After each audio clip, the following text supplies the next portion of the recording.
Okay. So again, good day. Ngayon, this is part 2 of your of my lecture video involving sample problems ng ating method of section. So, let's solve again another two na more problems involving method of sections. Kita niyo naman yung isa dito sa screen. Ngayon, ah yung ano na rin, yung what do you call this? Yung advice ko sa inyo is again, it's not enough for you to just watch the videos, watch my videos, tapos okay na sa inyo yun.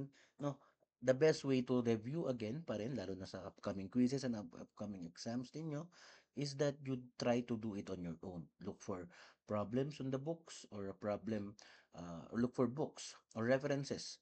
Any other books or any other references, kahit online, kahit sa YouTube, dami dyan. No? And try to do it on your own. Tapos check nyo kung paano yung solution. No? Parang ganoon din dito.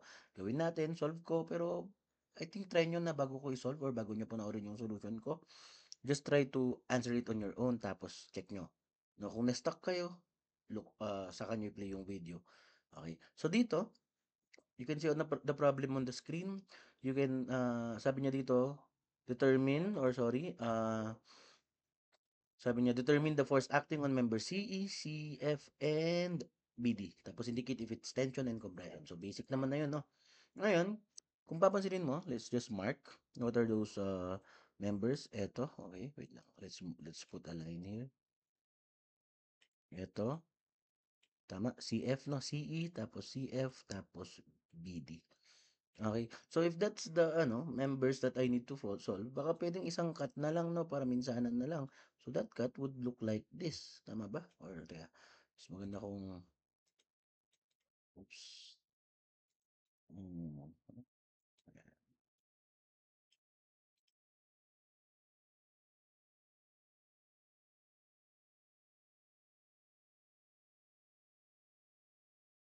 This is plain. Ito na lang. Okay. So cut natin siya like this. Tama? It's a continuous line. It's a continuous line that starts at the outside and it ends at the outside. Okay. Now, uy, nawala yung aking linya. Draw a line here. So, ito siya, no? Okay. So now, naputol yung tatlo. Pero the problem is, apat yung unknown. Tama ba? 1, 2, 3. Okay? So, if I take moment at point C, makuha ko yung dB. Tama ba? Okay. So, ganito na lang. Ah, cut natin yan dito, no? So, if I cut it there, I can consider either the top side or the bottom side of the cutting plane. Ngayon, top side medyo mahaba yung drawing, marami yung forces. So bottom side na lang. Pero I think pag bottom side kasi I need to compute for AB. Pero okay lang naman, compute lang natin yung reaction sa A at reaction sa B. So bago 'yon, let's just solve or let's just solve for the reactions first, no? So the reactions, paano ba 'yan? So pin sa A, so meron akong force X, tsaka vertical or Y force. So, meron akong vertical din dito. So, let's just call this, uh, ito, tawagin na lang natin tong RAX, RAY, tas RB. Ngayon, I think considering dito na lang pala. Consider the whole structure. So if I consider the whole structure, if I do summation of forces along x, this is equal to 0. Tama ba?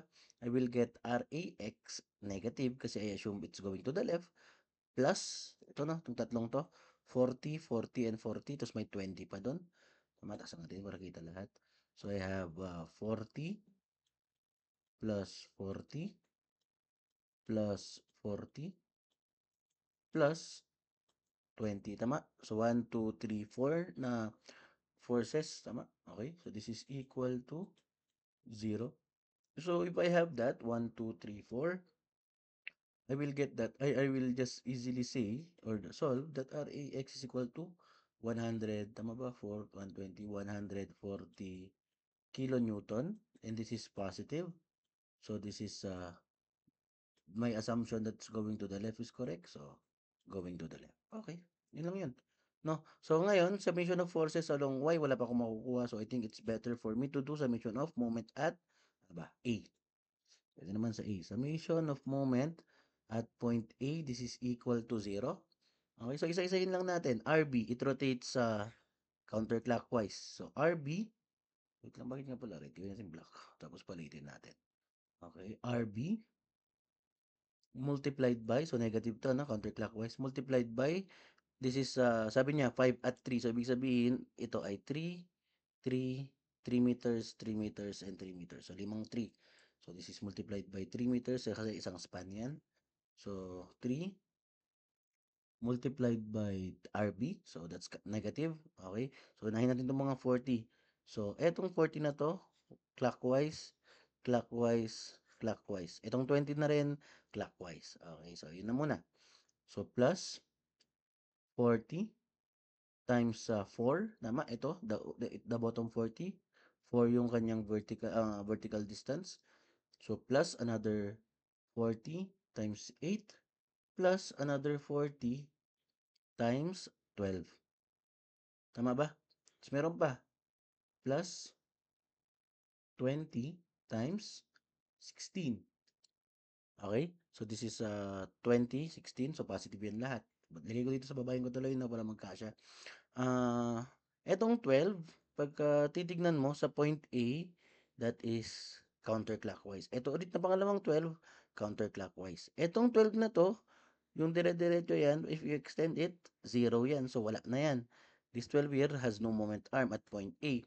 This 12 here has a clockwise moment. Ito, clockwise moment. Ito, also clockwise moment. So, positive din lahat yan.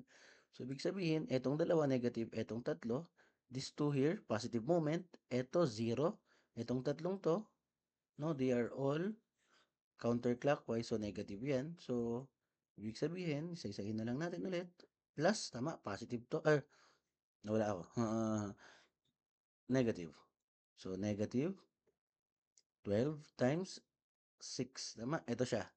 12 times moment arm mo, 6. So, minus ulit, ito siya. This one, counterclockwise, 12 times 3. Ito, 0 yan kasi pag in-extend mo, tatama sa A. So, okay na ako dyan. Hindi ko na susulat. Ito naman, rotation niya, clockwise. So, plus 12 times 3. Plus ulit, ito naman, tama. So, 12 times 6. Lastly, ito naman, pag in-extend mo dito, mag, magkakalockwise yan. So, this is, this is plus 12 times 9. Tama? Okay. So, wala naman ng iba. This is equal to 0. So, now, bago ka mag-solve, para hindi ka na mahirapan, plus 12 times 3, minus 12 plus 3, o di cancel na yung dalawang yan. Ito rin, negative 12 times 6, positive 12 times 6, cancel pa rin yan. So, para hindi na mahirapan yung calculator nyo, huwag nyo na ilagay yan, no? So, this is RB is equal to, this is compute, 40 times 4 plus 40 times 8 plus 40 times 12 plus 20 times 16 plus 12 times 9 tapos divided by 3. So, this is 400. Tama ba? Wait lang. 40 times 4 plus 40 times 8 plus 40 times 12 plus 20 times 16 plus 12 times 9 divided by 3. This is 462.67. Oops. 462.67. So, since positive siya, 462.67. So, since positive siya, inassume ko na going up. Yes? Okay. Thank you. So, this is now going. Okay? Okay, so, RB is equal to 462.67. So, ngayon, edi pag nasolve mo na yung RB, edi summation of forces ka na lang dyan, no, para makuha mo lang yung RAY. Summation of, summation of forces along Y, this is equal to 0. So, taas lang natin para mailagay natin lahat. This will be RAY. So, RAY, yan yung unknown natin. Positive yung assumption ko, going up. Plus 462.67 minus, tama ba? Minus um, 12 times, ilan ba to? 1, 2, 3, 4, 5, 6. So, 12 times 6, yun na lang. Yun lang naman yun. Minus 12, minus 12, minus 12 lang naman yun eh. So, 12 times 6. So, this is equal to 0. So, RAY is equal to, just check, 462.67 minus 12 times 6. Tapos, lipat mo sa kabila, magiging negative. So, this is negative 395 point, negative 395.67 kilonewton. Negative, so ibig sabihin going down. Okay. Now, sinugot ko lang naman tong RAY, RAX, tsaka RB. Ngayon, doon na talaga tayo sa tanong. So, kung pinutol ko kasi dito, apat yung mapuputol. Although makukuha ko lahat kasi siyempre kung anong mapuputol mo, yun yung masasolve mo. So, since ang cut ko, eto. So, yan yung cut AA. Bakit mukhang B to? Okay. Bakit mukhang B to? So, this is A. Okay, so yun yung putol ko. Mapuputol ko yung tatlo. So, kailangan masasolve ko yung tatlo. Pero apat, no? So, hindi pwede. Tama ba? Kasi hindi ko masasolve lahat. Kasi mapuputol, what do you call this? Apat yung unknown ko. Ne. Pero looking back pala, sorry. Looking back at Zero Force members. Tama? Naalala niyo si Zero Force members. Look at joint D. Sa joint D, case 1. Tama? So sa case 1 natin, ang sabi ko sa Zero Force members is if your joint is unloaded, joint D is unloaded. Tama? Walang force dyan. Joint D is unloaded. 3 members, I have 1, 2, 3. Tapos yung 2 members out of 3 are parallel. So if this is parallel, isa na tayo, sorry. So, if these two members are parallel, ibig sabihin, the third member that is not parallel, so hindi, so itong CD, this is a non or this is a zero force member. So eto, alam ko na pala na zero yan. Tama, without solving anything, alam ko na pala agad na ang CD zero. So kung alam ko na yung CD, sa putol na to, tatlo na lang yung unknown ko. So I can use cut AA. Tama? Okay. So just using the combination of what we know from zero force members, tapos mag-method of sections ka dito, okay lang din. No? Actually, you can just do method of section sa joint D, makukuha mo yung member CD, tapos cut mo. Okay lang. Pero again, by visual analysis na lang, doon sa case 1 ng aking zero force members, I know that CD is 0, so cut ko na lang siya dyan. Tatlo yung members ko. Okay. So ngayon, knowing that, it would be as easy as cutting that and isolating either the bottom side or the top side. Ano bang mas trip natin? Ano bang mas gusto ko? Sige, since nag-solve ako ng reactions, sa baba na lang yung consider natin. Tama ba? Kung hindi ko kinatsan na yung reactions, edi huwag na sana. Okay, so ito siya. Cut ko lang para kakat lang natin. Cut natin siya dito. Okay. Okay. So ito yung aking consider. Ganyan. So this is now considering or consider bottom side of cutting plane AE. So this is cutting plane AE. So if I do that again, lahat ng pinutol ko magiging force. So etong CD, sorry, ano ba to? CF, CE, CF, tapos eto. Okay. Eto, meron yang may force dapat dito. Pero we already found out that CD is 0, so eto 0. So I can just simply say na wala na yan. So itong tatlo na lang. Tama? Tama? Kung lang pahirapan yung sarili ko, huwag ko na ilalagay. Ito yung CE, ito yung CF, saktong ito yung tatlong hinahanap, di ba? Ito yung B, D. Tapos, siyempre, lagay natin yung nandito. So, meron ako ditong going to the left na 140. Yan yung RAX. Meron akong going up na this is a 395. 395. Oops. 0.67. Ay, bakit going up? This is going down pala. So, this is going down. Tapos, ito, meron akong going up dito na 462. 462.67. 67. What's 300? Ano, how much is that? 462.67.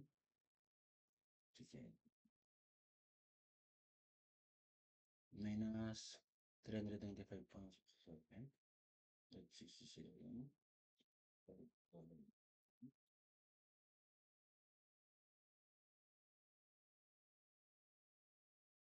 Parang may mali ako dito kanina. Lang, let me just check. 462.67 minus 12 times 6. Kaya pala. Bakit 395? This is 390 lang pala. So, wait lang. Let me just replace this with 390. Wait, bakit? This is 390. Tapos ito ay 390.67. Okay, 462.67. Okay. Okay na yan. So, ito alam na lang natin na this is 4 meters. Tapos ito ay 3 meters. Tama? Tapos ito ay meters. Tapos, okay. Okay. So, ngayon, pagka ganyan, I think napaka-basic na lang naman to, no? Kayang-kaya nyo na dapat to. Paano i-solve yung CF? So, kunin muna natin yung soup para makompleto yung free body diagram, yung kanyang ah, para makompleto yung free body diagram natin, no? So, pag in-extend ko kasi to, if I extended this line, so if I extended this line here, ito siya, tama?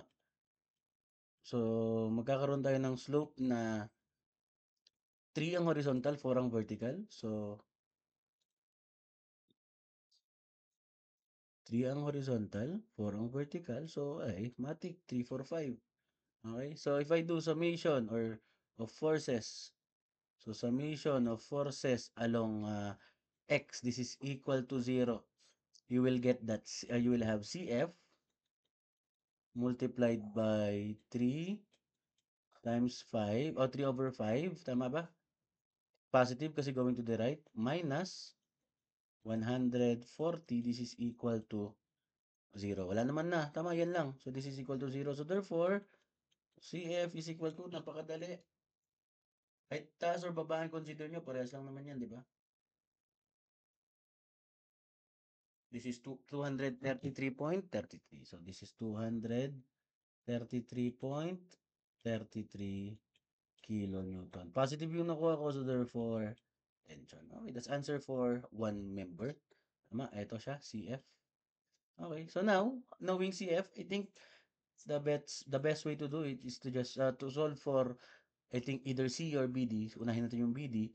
So, take summation of moment at point C. This is equal to 0. Bakit sa point C? Kasi itong CE tsaka CF canceled out, BD na lang. Okay.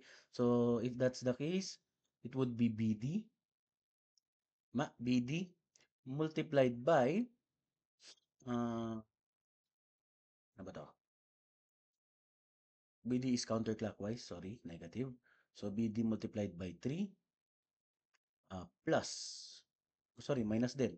Itong 462, that's counterclockwise din, minus 462.67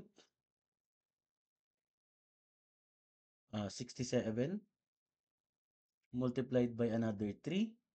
Tapos, ito, 140, this is clockwise, so plus 140 times 4. Okay, this is equal to 0. So, ngayon, ano yung sagot natin? 462.67 times 3 minus 140 times 4 divided by negative 3. This is 267, 276, saktong 276. So, BD is equal to negative 276.00. Okay na yan, 276.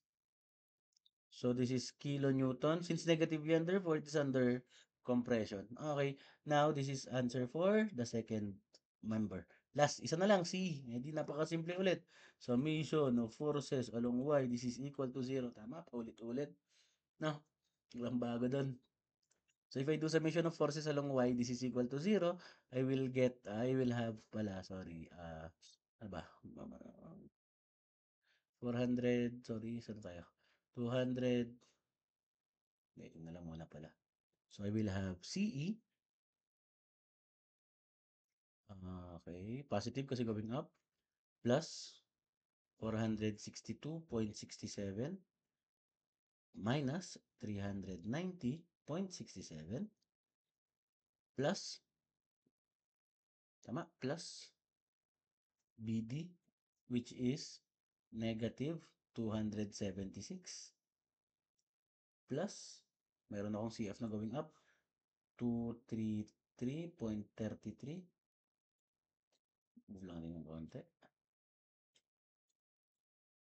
times 4 over 5. Tama ba? Ayun, 4 over 5 yung kanyang vertical. This is equal to 0. So therefore, CE is equal to, let me just check, 462.67 minus 390.67 plus negative. So 276 point, wala na pala, plus 233.33 times 4 over 5. Okay, so negative 17.33 or 34. So CE is equal to, sana tayo dyan? Negative 17.30, oops, 0.34 kilo Newton. Negative, sabihin, hindi, positive pala. Limutan ko ilipat. So this is positive, so ibig sabihin, okay, so that's it. So, yan. No, wala nang problema. Nasolve natin yung tatlo. Di tapos na yung problem. So, mas mahaba pa mag-take ng summation ng ano no, ng reaction kaysa dun sa solution. So again, sir, what if hindi ko naalala yung zero force member, tama? Kasi eto, dapat technically meron pa dapat member yan, which is member CB. Pero alam ko kasi na member CB is equal to 0 since it's a zero force member knowing under siya sa case 1. So sir, what if ganun? Okay lang naman, masosolve mo pa rin 'to. So ang gagawin ko pagka gano'n, pagka kunyari hindi ko alam na 0 ang CB, cut mo siya ng horizontal. Then after cutting horizontal, you can solve for CE, CF, and ED, and DF. Kasi tatlo lang man yung naputol, tama ba? So pag na-solve na natin yung EC, CEF, tsaka DF, edi saka mo siya i-cut ng ganyan, diagonal. Merong unknown na to, then you can now solve for DB. So, again, mas mahaba yung solution mo. Pero, I will still arrive at the same answer. Okay? So, that's problem number 1. So, punta tayo sa problem number 2. Ito, napakasimple lang ulit. Determine the force acting. Para mabilis, sana tayo? Ilang minutes na to? 23 minutes. Determine the force acting on members GD, GE, and HG. So, ay, naka-X na pala. So, yeah. Uy. So, member GD, ito siya, GD, member GE, tsaka member HE. Ah, okay, so teka nga, ayusin ko lang yung nairita ko. Kasi dapat DG, EG, tapos EH. Gusto kong mauna lagi alphabetically. Yan, pares lang naman yan. Naming lang naman yan, name convention lang yan. Okay, so again, tatlo yung unknown, tama? So dito, this is a type of K-trust kasi kung papansinin mo, eto, yan, yan is a rotated letter K. Tama ba? Ayan siya. Ganyan yung itsura niya, letter K, no? Imagine nyo. So, ang tawag natin dyan, K-trust. So, remember nyo tong K-trust, no? How we solve this problem. Okay, now, if I consider this K-trust here, pag ito yung consider kong K-trust, pag pinutol ko yan, okay, how do I cut it? How do I do method of sections here? So, if I cut it horizontally, apat yung makukuha ko. Tama? Okay, so parang kanina sir, baka parang dito lang na yan na kahit apat yung nakat ko, mayroon pa rin tayo may masosolve pa rin tayo. Try natin. Okay, so if I cut it there, looking at the configuration, for example, taas yung kinonsider ko, if I do summation of forces X, lahat sila may X component. If I do summation of forces Y, lahat sila may Y component. So, paano ba to? No? So, hindi pwede. Tama? Okay. wala akong makuha. So, I think kailangan kasi apat 'yun 'no. So, what do I do now? So, what I do is my default cut pagdating sa K-Trust which is eto. Ito ang ginagamit madalas na cut pagka K-Trust. So, I will call this cut wait lang palitan ko, gawin natin blue para lahat ng cut natin ng ganyan is yan. So, this is cut AA. Okay. So, if I use cut AA kasi, although 1, 2, 3, apat pa rin yung naputol. If I take moment at point F, tama ba? If I take moment at point F, yung force dito, tatama sa F. Yung EF, tatama sa F. Yung HF, tatama sa F. So, yung tatlo, DE, EF, and HF, both are passing through point F. So, ibig sabihin, zero yung moment arm nila. The only member that has a moment at point F is yung member GD. Pag na-solve ko na yung GD, cut mo siya ng horizontal, you only have 1, 2, 3 unknowns kasi yung GD na-solve mo na, then you can now solve for every member. No? So, default cut, ganito madalas yan. Pag baliktad, baliktarin mo lang din. Kung paside, edi paside mo lang din. Okay. So let's do the cut, no? So, para hindi na ako mag-solve ng reaction, consider ko yung taas. Okay, so since medyo napagod na ako mag-drawing, ay hindi pala mag-drawing, mag-cut and paste, edi i-consider natin yung taas. Okay, so print screen natin yan. Tapos cut ko siya like this. Okay. Ito, okay. Tapos delete mo yan. Ay, laki. Okay. Okay. So, ito yung aking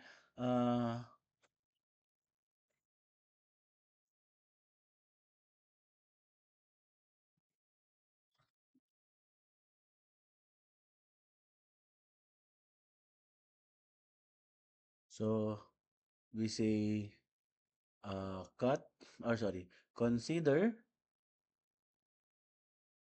uh top or upper side of cut AE. Okay. So if that's my cut, so this is my free body diagram after doing my cut. So para kompleto, syempre, gawin na lang natin yung ilagay na lang natin yung mga forces dito, no? So I have my force GD, my force DE, force EF, and force HF. Okay. So now, para hindi na ano na rin 'no, ah, yung ating yung ating what do you call this, free body diagram para kumpleto kailangan kong makuha yung slope nito. Ano ba? Yan, this slope here. Oops. Gawin nating line pala. Sorry, line. Yan, yung slope nito, ito siya. For example, ito siya. Ah, okay. So yung slope niyan, tama, looking at the whole structure, yung slope nitong nag-iisang GD na 'to, eto, siyempre same lang 'yan kasi it's a straight line here. So, yung vertical ng straight line na 'to is 6 or 9, sorry, 9 tapos yung horizontal niya from this point until this point is 3. So, 9, 3 or please common na lang 'yan, 3, 3, 1, tama ba? Oops, bakit siya dotted? So, this is 3. This is 1. So, that's square root of 10. Tama ba? Kasi 3 squared is 9 plus 1 squared. So, that's square root of 10. Okay. So, now, uh, wait lang. How do I select again? Yan, select lang natin to. Tapos move ko lang siya dito. Okay. So, yan yung slope natin. Okay. So, having that, having said that, what the best way to do it is if I take summation of moment. Okay, bakit pala red na naman? Summation of moment at point F. Tama? Ito yung F. This point is my point F. So, may moment at point F is equal to 0. Why? Why is it the best way? Sabi ko rin kanina, na-explain naman na natin kanina. Pag nag-moment ako sa point F, yung HF moment arm niya 0, EF moment arm niya 0, EG moment arm niya 0. So, G or DG. DG na lang yung meron. Tama? Which is one of my required. So, pagka ganon, Pagka gano'n, gagawin na lang natin 'yan. So this will simply be GD. Now, I cannot get the perpendicular distance from F hanggang dito. No, hindi ko kayang kunin yung perpendicular distance niyan or matagalan ako. So gawin na lang natin is to break it down sa kanyang x and y component. Ganun ulit, no? Paulit-ulit lang tayo. So meron ako ditong ito yung kanyang d, g, y component. Tapos meron ako ditong dg x component. It's acting at this point. So,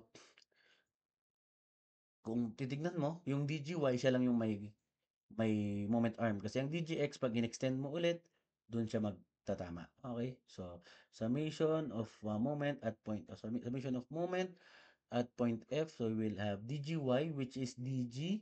Y lang to, no? DGY, which is equal to 3 over square root of 10. 3 over square root of 10. Tama? So, multiplied by the moment arm. Ano yung moment arm niya kung nandito? So, from this point until this point, ano yung distance na yan? I think it's, how do we solve this? Okay? So, paano ba natin solve yan? Yung distance na to hanggang dito. Tama? Hindi similar triangles ka lang. Tama? Okay, so, look at the screen. So, if I write a triangle, I'll draw the big triangle here. If I draw a big triangle here, and I tell you that this big triangle, itong triangle na to, siya yung buo. So yung oops, siya yung buo. So ibig sabihin, dito hanggang dito is 9 meters. Ito 3 meters. So if I draw a line from here, yung maliit na triangle na nasa loob, this triangle here, eto, yung triangle na yan, is similar to the big triangle. Alam ko na etong maliit na triangle, ang height niya, 6. So, ibig sabihin, from, from, what do you call this? From similar triangles, ratio and proportion, if I call this, let's just call that x. So, x over 6, tama? X over 6, similar triangles din naman siya, is equal to 3 over 9. So, ibig sabihin, just, okay, 3 over 9, tapos, times 6. So, this is 2. So, x is equal to 2. So, ibig sabihin, yung distance na to, d hanggang sa f. Tama? Ito, this distance until this distance, which is ito, d yan, di ba? Tapos ito, f. So, d hanggang f is equal to 2 meters. So, ibig sabihin, etong d na to hanggang f, 2 meters yan. So, this distance until this distance is already known, or I already solved it, which is equal to 2 meters. So, ito, yung moment arm niya, nataon yun na yun, 2 meters. So, this is 2 meters. Okay. Now, next. Yung DGX, yung X component ng DG, tatama sa point F, wala na yan. Okay, so wala naman ng iba. Doon na lang tayo sa mga applied forces. So, plus 50 times, teka, plus ba siya? Okay, F, that's counterclockwise pala. So, minus. So, minus pala to. Minus 50 times sa 1. Oh, bakit 1? Nasa gitna siya, tama? Nasa gitna siya. O, ibig sabihin, pag nasa gitna, ano bang gitna ng 2? Edi 1. So, minus, or sorry, ano to? 30, that's clockwise. So, plus 30 times 6, tama? Kasi yung buong to ay 6, 3 plus 3, ano? Kita naman pala. Tapos, plus another 30 times 3. Wala naman na, this is equal to 0. Therefore, 50 minus 30 times 6 minus 30 times 3 divided by 2 times 2 over square root of 10. Tama ba? 2 or 3? Sorry, 3 pala yun.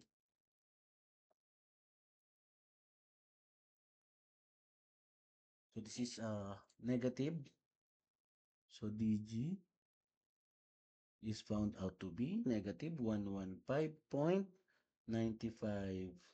kilonewtons. Okay?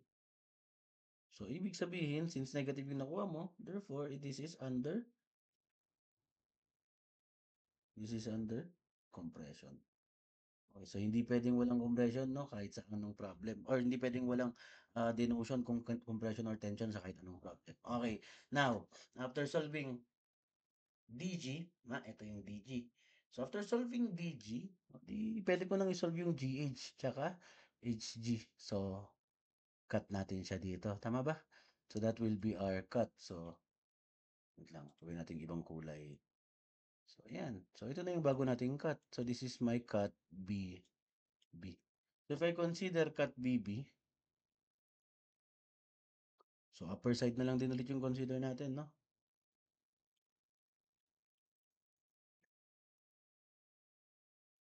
Okay.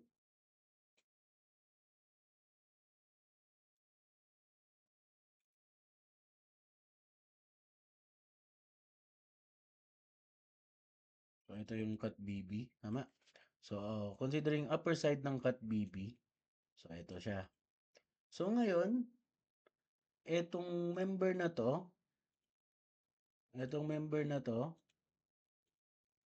yan, yung DG na to, tama? Ito yung DG kanina, no? Itong member DG, alam ko na yan, nasolve ko na yan, ito siya. 115 na, compression pala yan.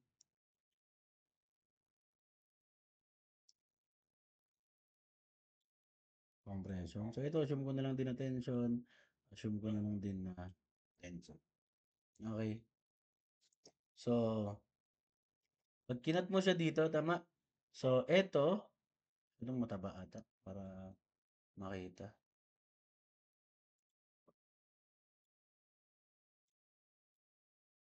Assume ko na lang din na tension to lahat, no? So, eto ay DG, which is equal to 115 point, ano to? 0.95. 115.95 kN. Tapos eto, EG and EH. So, eto, nasa taas is EG, eto ay EH. So, eto naman ay HG. Ay, tama ba? Hindi, hindi. HF pala, FH. FH. Okay. So, kung mapansinin mo, sa free body diagram na 'to, the only unknowns that I have is 1, 2, 3. Etong DG unknown kanina pero solve ko naman na siya. So, I can now just simply solve for EG, EH. Kung gusto ko pa, FH. Pero ang kailangan ko sa problem, EG tsaka EH. So, let me do that. Di, oh, moment ka sa age. Tama? If you take moment sa age, you will get EG. Solve mo na yung EG, moment ka sa I. Okay. This is my challenge to you. You finish this problem, kung talagang pinanood mo tong video na to, you finish this problem and message me what's the value of GE or EG and EH. Okay, kasi ito, napakasimple na lang yan, no? Tama, para check ko kung sino yung nanood talaga ng video. Okay, solve for EG and EH. Kayang-kaya nyo na to. No, summation of moment ka, sa age ka lang dyan para makuha yung EG. Tapos mag-summation of moment at I. Okay, moment ka sa I para makuha yung EH. Okay. So that's it no for the video. Tapusin nyo to ah,